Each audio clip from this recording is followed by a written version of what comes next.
गिबियावनो दिनैनि बे आशीर्बाद रेली बे जायफोर दिनै जोंनि BPF खौ मोजां मोननाय आरो BPF नि कर्मी गासै जे दोलै नोगोरै फैनानै ओरैबायदि जुगदान खालामफैदों बिनि थाखायनो आं साफ्रोमबो रायजो राजाफोरखौ आंनि गोसो गोरबोनिफ्राय अननाय आरो खुलुमनायखौ आं जासिगारनाय थाबाय। खोब मोजां दिनै जोंहा उदालगुरि डिस्ट्रिक्ट गासै जोंहा उदालगुरि डिस्ट्रिक्टआव मोनबा समस्ति दं। बे मोनबा समस्तियाव जोङो गासै 30,000निबो बारा जों बेहाय दिनै गासैखौ खावलायदों। बेबायदिनो जों मोनसे ब्लकनिफ्राय माने 6,000 खरै खावलायदों। दिनै नुनो मोनदों दिनै 30निबो बारा 30,000निबो बारा दिनै बे सुबुंफ्रा दिनै ज' जादों। बेनो फोरमान जे फैबाय थानाय सेप्तेम्बर मासाव जानो गोनां बिसायख'थियाव जों उदालगुरि जिल्लानि सिङाव जों मोनबा समस्ति दं। मोनबा समस्तियावबो देरहागोन आरो रोखा जाना फैबाय आरो दिनैनि बे फिक्सारानो। थांनाय 15 बोसोराव BPF आ जेरैबायदि सरकार खुंदों रायजो राजाखौ रावखौ थगायफेराखै जथेस्थ' सहाय खालामबोदों आरो थांनाय 2020नि जिथु बिसायख'थि बेहायबो BPF जेनाखैमोन गासै 70था मोनदों। माखासे राजनितिक कनस्पिरेसनसो दिनै जोंखौ सरकार खुंनो खाबु होआखै। थांनाय 2020आवबो जों देराखै। दिनै बिथांमोना नाराय जुराय सरकारसो खुंदों। एबारथ' बांसिन रायजो राजाफ्रा बुजिनो हाबाय जे जोङो एबार BPF भट होफ्लांनानै भुल जादों होननानै रायजो राजाफ्रा सिगांनि दिनाव बुंदोंमोन। ओंखायनो दिनै एबार रायजो राजाफ्रा अट'मेटिकलि चेन्ज जादों। मानोना बिथांमोना खोथा होनायखौ जेबो मावफुंनो हायाखै। दिनै गोबां आसनि लादोंमोन बिथांमोना मोनसेबो मावफुंनो हायाखै। दिनै मर पावारनि खोथा बुंदोंमोन बेबो गैया। आइजोफोरनो 75,000 होगोन होननानै बेखौबो बिथांमोना बेखौबो होनो हायाखै। आरो जायफोर दिनै BTC ओनसोलनि थाखाय जौगानायनि माखासे फान्ड हरदोंमोन बेखौबो बिथांमोना समाय मथे खरसा खालामनो हायाखै। बेफोरनो बिथांमोननि मोनफा फेलर जानायनि उदाहरन आरो। ओंखायनो दिनै रायजो राजाफ्रा बिसोरनि सायाव फोथायाखै। दिनै नोंथांमोना प्रेक्टिकेल जिथु नुदों जेरैबायदि लोब फैनानै BPF दोलोखौ मोजां मोननानै दिनै बयबो फैनानै जेबायदि ओंखारबोदों बेनो फोरमान। एबार BPF आ 25निबो बारा नाम्बार्स लानानै सरकार दागासिनो दं। मात्र 1.5 माहनि उनावनो BPF नि सरकार फैगोन। आरो जों माखासे जिथु रायजो राजाफ्रा जिथु लुगैनाय जिथु माने रायजो राजाफ्रा जिथु हास्थायदों बेखौ जों BPF दला सरकार दानाय लोगो जों खामानि मावगोन आरो बयबो खुंगोन।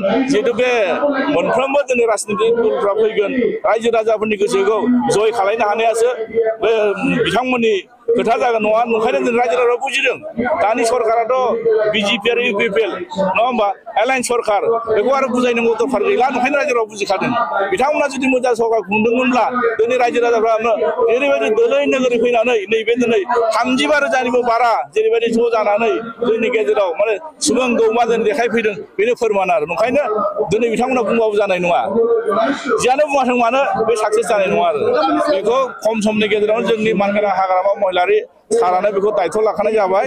आरो जोंनि गासै जोंनि PMB आरो CWC आ सारनो दायथ' होदों। सारा जेब्ला फोसावगोन ओइदिनखालिनो नोंथांमोना मिथिनो मोनगोन आरो।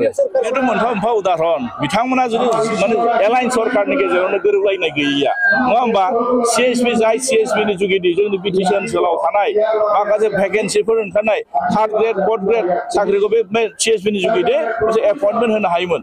दिनै नुदों बिथांमोना बे 5 बोसोराव दिनैसिमबो सासेबो साख्रिखौ बिथांमोना सोनो हायाखै बेनो फोरमान। दा ओंखायनो दिनै बे जायफोर दिनै दैदेनगिरिफ्रा फैनानै बिथांमोनखौ बुंदों जे बिथांमोना मोजां सरकार खुंनायनि थाखायनो दिनै UPPL दोलोखौ नागारदों आरो बिथांमोना बिथांमोना बुंगोन बयहाबो खुगा दङ गोसोआव साननाय खोथाखौ बिथांमोना खुला खुलि बुंनो हायाखै।